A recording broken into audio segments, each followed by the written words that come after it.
Next Gen fam, what's going on, everybody? Hope this finds you well. Hope this finds you safe and healthy. Sending our love to all of you. Some are here, some are watching it now, some are going to watch this later. Sending our best. Dylan and Justin, what's going on? Good afternoon, everybody. We hope that today finds you in a place where you're safe and everyone's healthy. We're thinking of all of our community members, but Justin and I wanted to start by thanking our guest, Tayo Rockson, who will be coming on shortly. We'll get right to the conversation. But before we do so, we felt it was appropriate to express just how we stand with the Black community right now at a time in our country and in our world when we are combating systemic racism and so many learnings that Tayo has shared with us in opening our eyes. And while Justin and I may never understand, we stand. And we want to share that we're here with everybody today. We've known Tayo for 6 years. Tayo came to the very first Next Gen Summit. Shout out Mina Salib for making the intro, and has been a voice supporting us and that whole next generation movement for so long. We were just talking backstage. Dylan and I are super uncomfortable with this entire situation. We're two white men.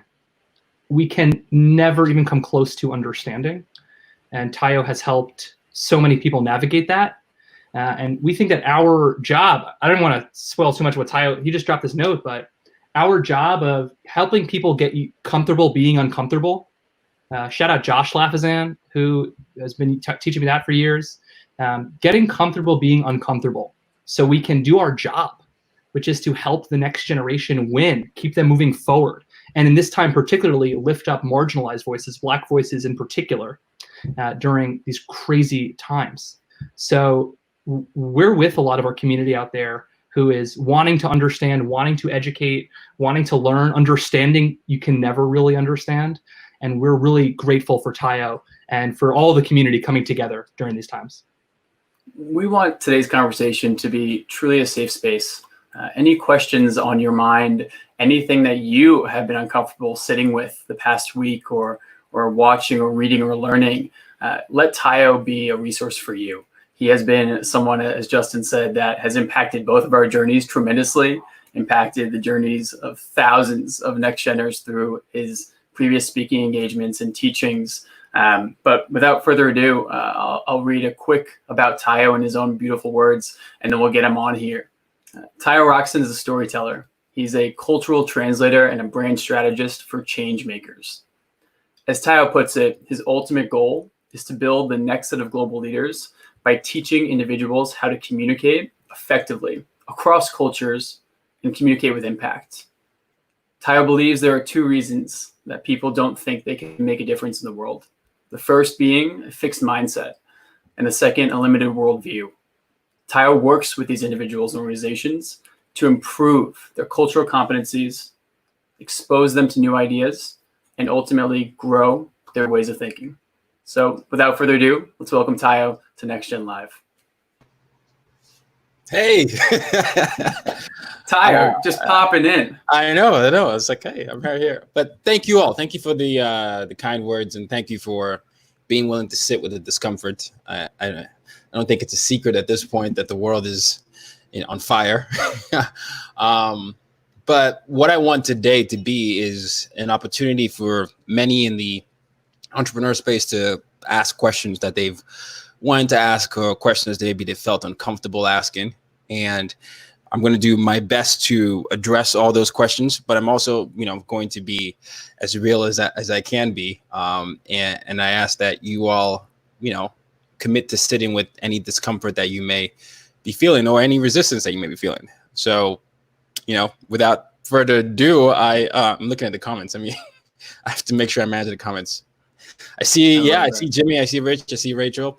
First thing I want to say is, so I've been running an anti-racism campaign throughout the month of June. And for anyone who is interested in knowing more about understanding the root of this and how to build the resiliency to have the difficult conversations, just follow the hashtag Let's Talk Bias. And I'll go through the first 4 days because we're 4 days in. And in the first day, what I covered was Blackness. Like, where was your first encounter with Black culture or Blackness, and I encouraged people to really reflect on that, because I think a lot of people just go through life being conditioned without actually being intentional. And, while combing through the responses, you see a lot of instances where maybe you had subtle microaggressions, of people saying, don't hang out with this person, or maybe you didn't have exposure to people from, they were Black and you only got exposed to them in college, and all these different things. And the whole point of that day was to have you reflect on your first encounter. And what comes out of that inevitably is the idea of how your worldview is shaped. And that comprises of your lived experience as well as your exposure. And so anyone in the comments, I know this is a short time for you to reflect on that, and I would encourage you to go back to the videos that I created to give the time you want, is if you're thinking about where to start, think about how your lived experiences and your exposure or lack of exposure shaped your world, your worldview. And then the next day, for day 2, what we discussed was basically the internal dialogue. Inevitably, what comes up, and probably a lot of you are feeling this now, is shame, embarrassment, anger. Like, whoa, how did I not see this? What's happening? What am I a racist? And I called it internal dialogue because that dialogue is not going to go away. And the part of the dialogue is you're going to have to come to terms with the fact that you need to show up more often.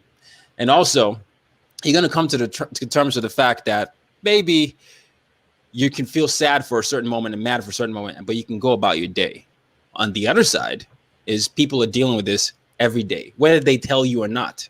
And what's happening, it's a re-traumatizing experience. I'll give you an example. I'm Nigerian. I spent the first 9 years of my life in the military dictatorship, and then we transitioned to civilian role, and then we were going back and forth, right?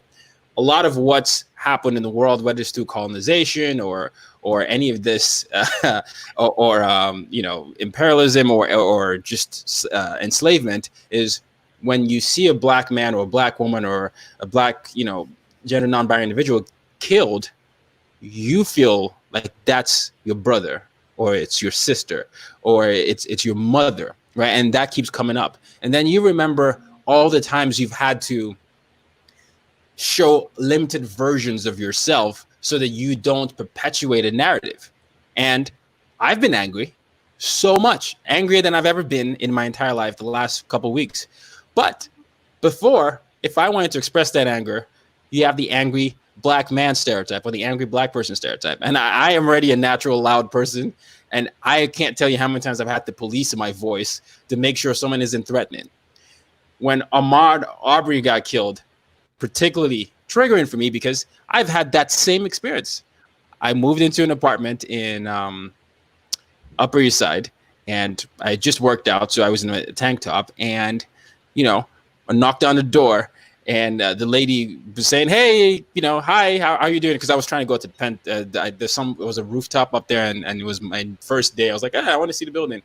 And she was the one that was going to enter, guide me there. So I knocked on the door, and she says, "Hey, what do you want?" I said, "I'm trying to get to the penthouse." And she says, "I'm coming out. Hang on." And so she comes out and sees me in my tank top, slams the door.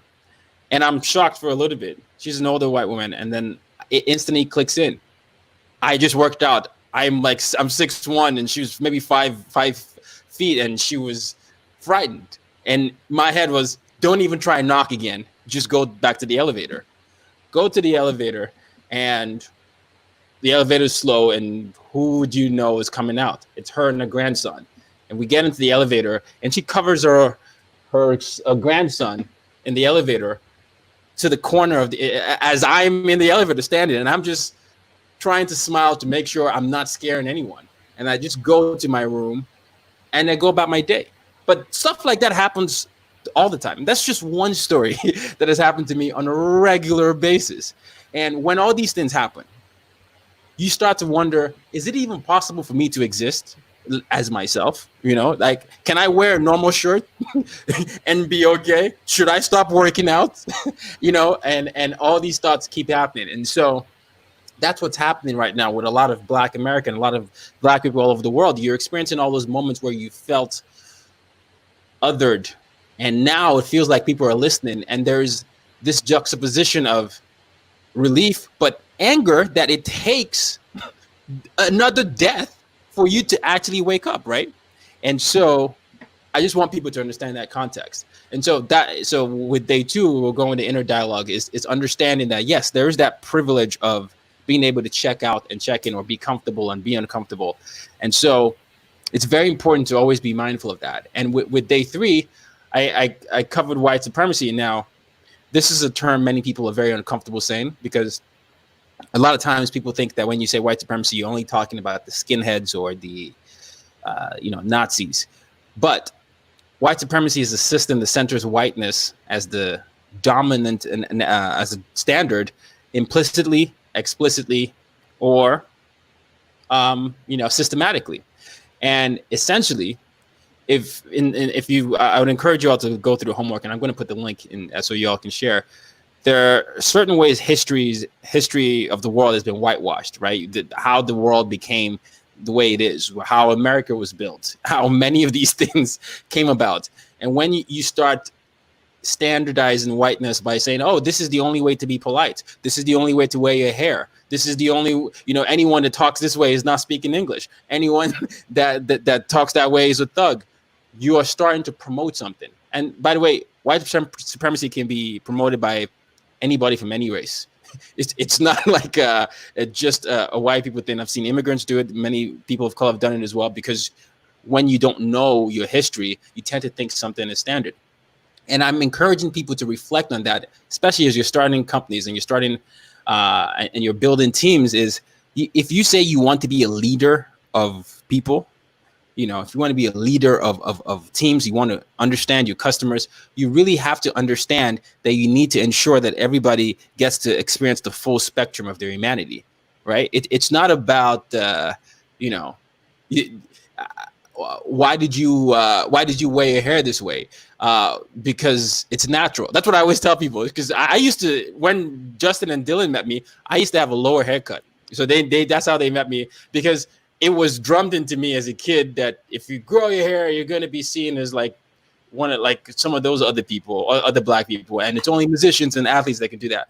But I made the conscious effort to start growing my hair out 2 years ago or so, because I was like, why am I worrying about how my hair grows because of what, other people are thinking? And that kind of thing is something that needs to make sure that you don't start saying. Same thing with clothes and all these things. And then your policies, if you're thinking about healthcare, you're thinking about families, you're thinking about all these things, make sure you get input from different experiences, right? Not everybody grew up the same way you did. And I think you're starting to see that with the world. I don't think any of us in our generation has ever seen what's happening happen here before. This is our own civil rights movement. This is a response to not being heard. And so all my white brothers and sisters here, what I want you all to just understand is it's not enough to be not racist. You have to be anti-racist. And I'm sure you've heard Ibrahim Kendi said it, or you've started to hear that more and more. And the difference with being non-racist and anti-racist is that to be an anti-racist, you commit to knowing your history. Then you commit to knowing how you benefit from or participate in the system of white supremacy, whether it's housing or any of the systems that have perpetuated a certain narrative, and you act. And that's what it is. You show up every day in your education systems. Are you making sure that the curriculums are inclusive? In the companies, are you making sure that you're exposing your staff to multiple perspectives? In your family, are you having a difficult conversation? And for people, this is again a safe space, but I know that many people here who might have said, don't bring home a Black husband or Black boyfriend or Black girlfriend home, because that's just not going to be okay. I want you all to be able to say that to yourselves. To some people, it might be weird for you to hear that, but I've heard that. When I first came to America, I was in Virginia. I was in a very conservative university, And you just hear all these casual statements like, yeah, we like you, but, you just can't marry our daughter. Or I'll walk into a restaurant and everybody will keep quiet because I walked in with someone else, and they'll wonder if I'm threatening the woman I'm with or any of that. And so think about people in your family, because I know some of you have racist uncles or aunties or grandfathers. Think about who you need to call out, because it's not something you just decide to say, I'm checking out and then I'm coming to the office and I'm now like a champion for equality.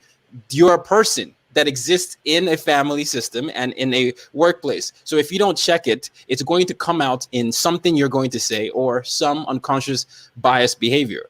And the more you don't the more you don't check it or call it out or tell people in your community, the worse it stands out. Amy Cooper last week, calling the phone and saying, I'm going to say an African-American man is threatening my life. Understands the power of what that means. When you call a cop and say an African-American man is threatening my life. She could have been the most, I don't know, maybe she donated to several Black Lives Matter movements, and she could have been, I'm not racist and all that. But in that moment, when she was afraid, when she hadn't checked any of her biases, what was the first instinct?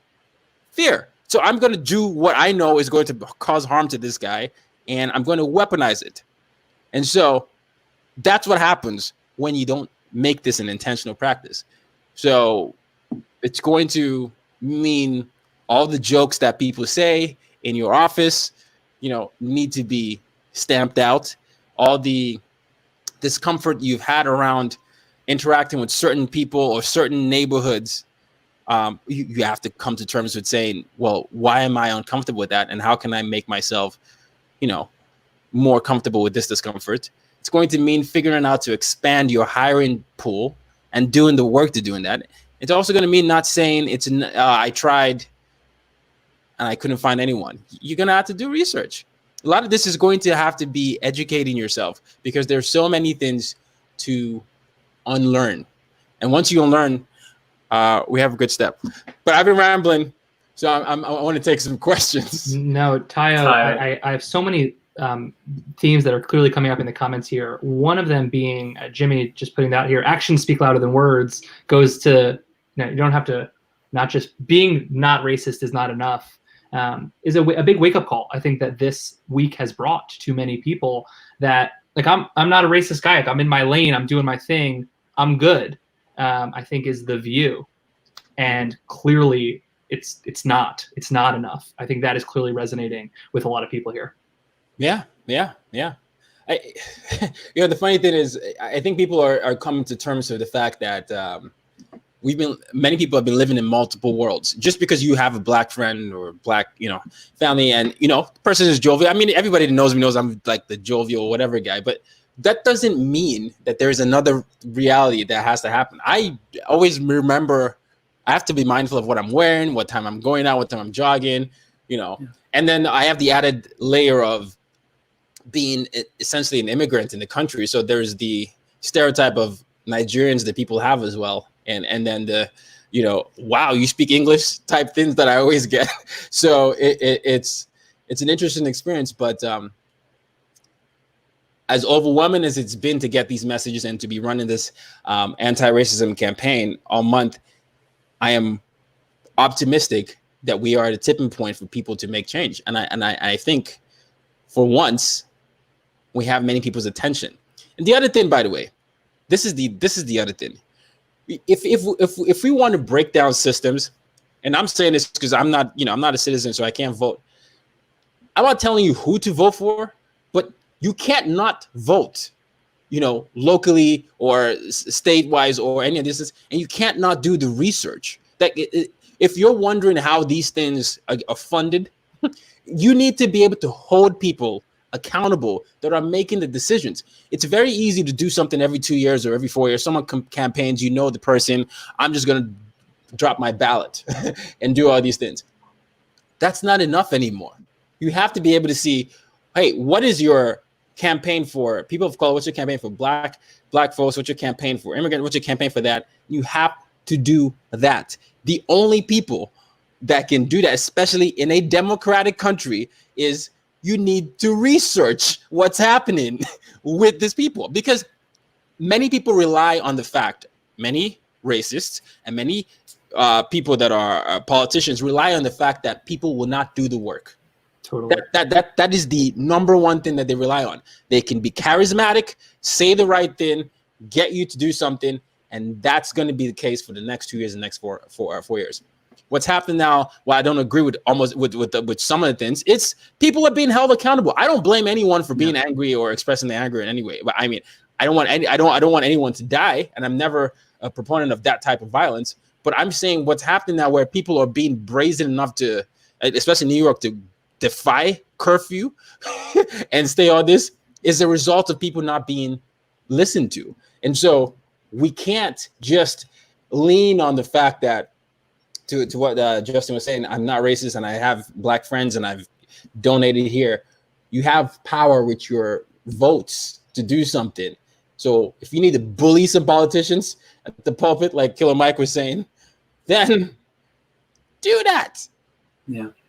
I think President Obama put it really well in some of his remarks recently, Tayo. He was saying that protesting is half the game, right? Having your voice heard, but then get to the ballots, get that vote out there. So many incredible questions coming in. One to highlight, Emma asks, Tayo, what can organizations and companies be doing now that we're maybe not seeing our family and community and team members in person? What is something that they can be doing to show up and to be a partner and an ally right now? Well, number one, you can check in.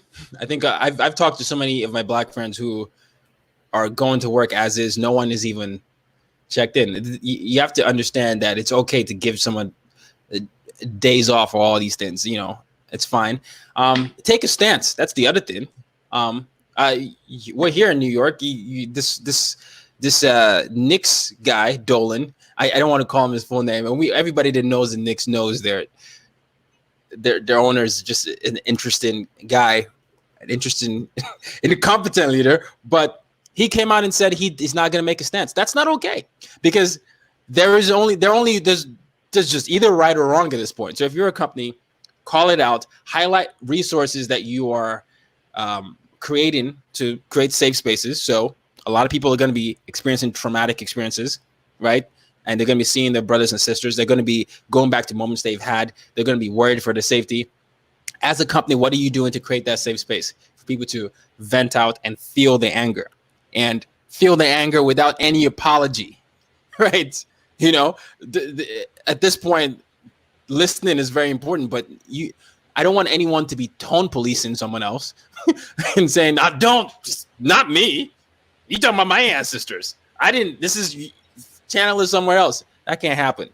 And come up, as a CEO or as a leadership, you need to come up with a concrete plan on how you are going to root out and stamp out any systematic things that have perpetuated biased behavior in the workplace.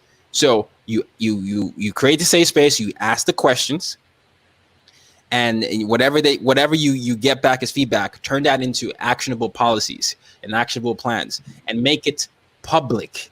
It's not silent anymore. Make it public and have measures that hold people accountable. Because being silent right now is the equivalent of being violent. Yeah. So there's that. And listen, another thing, educating yourself is a good thing right now. Because I think if you start to educate yourself, you're going to be inspired to act more. The thing that you're going to be coming across is a lot of resistance. I don't want to put that on Facebook. My family's going to see that. Whoa, I've never been political. That's not who we are. What's going to happen? Am I going to lose customers? Am I going to lose my partner? Make a decision. Make a decision. Which one is more important to you right now? Which one is more important to you? And do you want to be working with that person, by the way, if that's the case? So, Tayo, I think this is super powerful, and a follow-up question that's coming to mind. I think a lot of people are thinking, educate myself, right? That's a great first step, and that's definitely been something that Dylan and I have been talking to each other about with ourselves and our team. How can we make education our first step? But an uncomfortable question becomes, is that enough? If I'm just educating myself, is that a self-delusion of, hey, I'm not going to go take any action because I'm going to sit in this space of educating myself? Or is that enough of a first step to get a large movement of people at least actively thinking, tying together with your intentionality comment here, making sure people are intentional? Is educating yourself enough? Education yourself is a necessary first step. So regardless of how any of this is done, it needs to be done. And a lot of it, what's going to happen is as you educate yourself, you're going to find that you've been missing out on certain things. So it's important to do that regardless of what you're doing, whether you're protesting or not. And I think educating yourself and then pairing that with what your action plan is going to be based on the reflection of that education is important. The theme for the Let's Talk Bias thing that I've been talking about is share your story, share your action. It's very important to share your story because there are many people that you'll be able to reach that I can never reach. And when someone sees it, you never know who you're going to inspire to do the same. Courage is contagious. And then sharing your action is, how are you supporting Black businesses? How are you supporting, or how are you amplifying other Black voices? You educating yourself and saying, I really learned something from this, and then sharing that with your audience is going to be good because you're going to promote the idea that needs to be out there more and more. So yes. And there also needs to be some compassion for yourself. Yes, of course, you're going to feel shame and wonder if you're doing enough, but you have to understand that this thing has been instituted for centuries. It's not like it's not going to just go away with this, but it needs to be, what needs to happen is you need to do it consistently. So you read this book, you listened to this podcast, you understood this organization. Okay, based on what you read, listened, what are you now going to do? How are you going to pass it on? That's enough. It's more than enough of a first step because those things are paired with action. So yeah. I love that, Tayo. And in the comments earlier, someone suggested we vote with our wallets, right? You choose who you support based on where you're spending that purchase, where you're going to for that client relationship. And Tayo, I want to also hear your thoughts, and maybe you could start by sharing for our audience members who are not so familiar with the term. Jimmy asks if you could talk about unconscious bias and maybe how that manifests in the workplace. Something that you spoke about on one of your earlier videos this month, right? Unconscious bias, we're not aware, but if we're not being anti-racist, then inherently we are contributing to the core of the problem. So, yeah. Well, so bias is something we all have, right? That's how we know. We've known over generations not to step in front of a lion or any wild animal. Bias protects you. It's how your brain protects you. It's there to keep you safe. And what I mean by unconscious biases are basically what your brain only operates with what it knows. So this is why it's very important to educate yourself.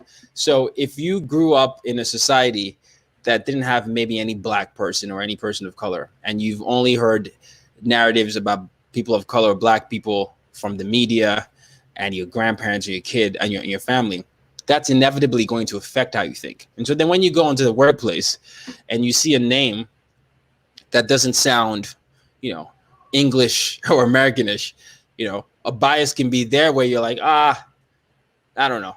I don't know if this person's going to be competent because you're associating the name to lack of English, and then the lack of English is going to mean you're going to do more work. In my case, that happened to me. Tayo is a short for Akintayo, which is a Nigerian. I'm fully Nigerian, right? So someone who see Akintayo Rockson and be like, I don't know if I want to do that, without knowing that I speak English. But that's bias. Bias would be, I've been in, this is a very grotesque example, so I apologize in ahead of time. But I went to dinner one time, and there was this Indian guy who said, I'm sure your success is because of your big Black, and where did that stuff come from? What's the stereotype? I don't know. The stereotype in porn or any sexual thing is the over-sexualization of a Black man, and all Black men have this or all that. But his association of anything that could have been successful for me was because of that. And he was claiming to be joking, but he felt comfortable enough to say that. that's a biased thought that came up in the joke. Another thing with bias in the workplace could be if you confusing someone to be unprofessional for having natural hair. Or a lot of Black women face this all the time. You know, maybe they come into something and they're like, can I touch your hair? Or like, whoa, that's not how we want to do that. Or, hey, is that really how you want to wear your hair? All these things have happened, right? But when you're getting people to go against a natural hair color, that's a bias, because in your head, that communicates as unprofessionalism. When you need to train yourself to understand that professionalism looks different for everybody else. It'd be weird if I told you how to wear your hair against this. If I said, hey, I know your hair naturally goes curly, I don't want to see it curly. Or if your hair flow this way, you know what? Don't do that. You know, that's how that sounds. So it's basically those type of behaviors, and it's in the subtle microaggressions. Even people would say that, you know, I've been told, oh, you're good looking for a Black guy, or those comments, or wow, you're not like the other Black people. I can talk to you. The other people, you know, all those comments. That's all what unconscious bias is. So I hope that answers your question. It sounds like a retraining in every single thing. It's testing all of your assumptions, not only being aware and educating yourself, but as Kayla says here in the comments, it's not just educating yourself, but doing what you're recommending, which is actively listening, being a part of the conversation, catching your biases. I want to go to a question from Rachel here. We're speaking to entrepreneurs. Entrepreneurs are the next generation. They're innovation. They're trying to build and disrupt and transform industries. What is the opportunity, the challenge, the recommendation to entrepreneurs who want to build great companies that are doing great things with great people? They want their companies to be anti-racist. They want them to have impact. They want to build a great culture. Thoughts on how entrepreneurs can be thinking about this moment?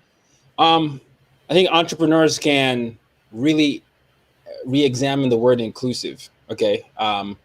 And what I mean by that is when you say inclusive, you need to make sure whatever product or service you're offering is tested out with everyone in that market. I've seen so many companies benefit from Black dollars without actually understanding Black people.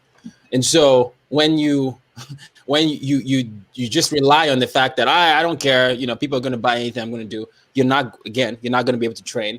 And then for startup founders and anyone in VC, you need to really start looking at why you're not funding Black and brown companies, and why there is a dearth in that, why the disparity is despicable. There's no reason for you not to say, I'm going to partner up with you know, a historical Black college and say, we're going to find entrepreneurs here. Again, all this is about being intentional. Anyone here that has power or privilege, when it's combined, privilege and power can change a system. You need to say to yourself, if you're starting a company, I'm looking specifically for this type of founder. I'm looking specifically to fund that type of thing. I'm listening to the community, and I'm going to make sure I start mentoring this person. I'm a media entrepreneur. I'm going to do my best to make sure I find Black and brown people to tell their stories instead of me telling the stories. I need to make sure that the content on my platform features multiple perspectives. And then the other thing is, don't get frustrated if it doesn't work the way you want it to work in the first place. What it's not. How do you think you thought that you're just going to get a bunch of people that you have never really interacted with before, and it's just going to magically mesh together rather? You have to do work, and it's going to be uncomfortable. And you also have to be willing to determine what your boundary and your boundaries are going to be, because you're not going to be liked by many of your fellow founders, and it could be your friends and family. And I understand that hurts, and I understand that that's difficult to deal with. But you know what? There's a right thing to do, regardless of your comfort. So if you want to do something in the business level, you need to be intentional and get more voices to listen. You need to listen to more voices, one, but also be proactive with how you're funding, how you're partnering, and who you're talking to, because that's how you're going to get perspectives. I don't know everything myself. The only reason I'm even coming here to say all these things is because I had to educate myself on my own history, by the way, because it wasn't taught to me. And I had to educate myself on how to navigate many white spaces, because it's my job. It's like, hey, how am I get people basically telling me how not to be racist and telling me to my face. And in my head, I'm like, are you serious? And then I'm like, I have to do it because you're going to cause a problem for the next generation. So if you want to do something, I encourage you. Today's assignment is coming up with a value statement. And if you're serious about this, I hope you follow for the next 26 days. And I've put them on every platform: Facebook, TikTok, LinkedIn, my blog, podcast. So there's no excuse for anyone. You need to come up with a value statement that you can refer to, much like your company has a value statement. This is a personal value statement that you're going to commit to being inclusive, and you're going to commit to finding funds, finding business partners, and understanding the consumers so that you learn how to humanize people. The problem here is people haven't humanized Black people. I'm not saying anyone is racist here, but when you don't humanize someone, what I mean by humanize is you need to be able to see them, because I guarantee you that many of you have said, I don't see color. And it's well-intentioned, right? It's a well-intentioned statement. It's not a bad statement. And when you say I don't see color, you conflate it with the Martin Luther King quote and say, well, it's the content of the created character. You're misunderstanding the whole thing here. When you say you don't see color, you're basically saying you don't see the other person. That's how it's translated. Yes, I understand the intention behind that, but that makes it easy for you to check out, because you are going to then give yourself this I'm a good person thing, where I'm not like the other people then. And the problem is not whether you're a good person or a bad person. The problem is there are systems that need to be broken down, because people in power rely on the silence of quote unquote good people. Yes.